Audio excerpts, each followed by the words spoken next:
লসাগু, লসাগুকে বলা হয় লঘিষ্ঠ সাধারণ গুণনীয়ক। লঘিষ্ঠ মানে ক্ষুদ্রতম, লঘিষ্ঠ মানে ক্ষুদ্রতম বা ছোট।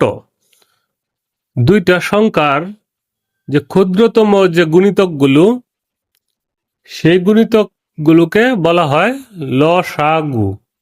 যেমন এবং 30, এই দুইটা লসাগু কত?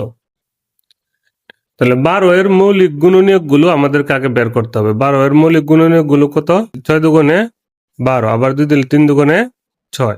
তাহলে সুতরাং এখানে পাচ্ছি আমরা 2 গুণ 2 গুণ 3। আবার 30 এর মৌলিক গুণনীয়ক গুলো হচ্ছে 15 দুগুণে 30, 3 5 15। তাহলে 2 গুণ 3 গুণ 5। দুটো লসাগু হচ্ছে 2, এখানে একবার মিল আছে,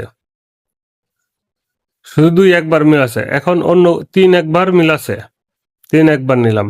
এখন একটা 2 বাকি আছে আর 5 বাকি আছে। তাহলে 2 গুণ 5, অর্থাৎ সবগুলো গুণনীয়ক। তাহলে 3 দুগুণে 6, 6 দুগুণে 5, 12 60।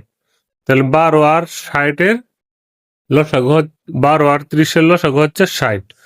অর্থাৎ যেটা মিল আছে প্রত্যেকটা গুণিতককে একবার করে নিতে হবে। এটা যেহেতু মিল আছে তাহলে আমি একবার নিলাম, এটা যেহেতু মিল আছে আমি একবার নিলাম, আর এটার এখানে 2 আছে, এখানে আর দ্বিতীয় কোনো 2 নাই, তো এটাকে আমাকে নিতে হবে। আবার এখানে 5 আছে, এখানে 5 নয়, তাহলে এই 5কেও আমি নিতে পারবো। তো সবচেয়ে ক্ষুদ্রতম যতগুলো আছে এখানে ক্ষুদ্রতম সবগুলোর গুণিতকে হচ্ছে লসাগু।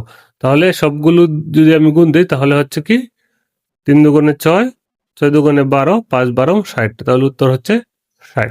এটা হচ্ছে লসাগু।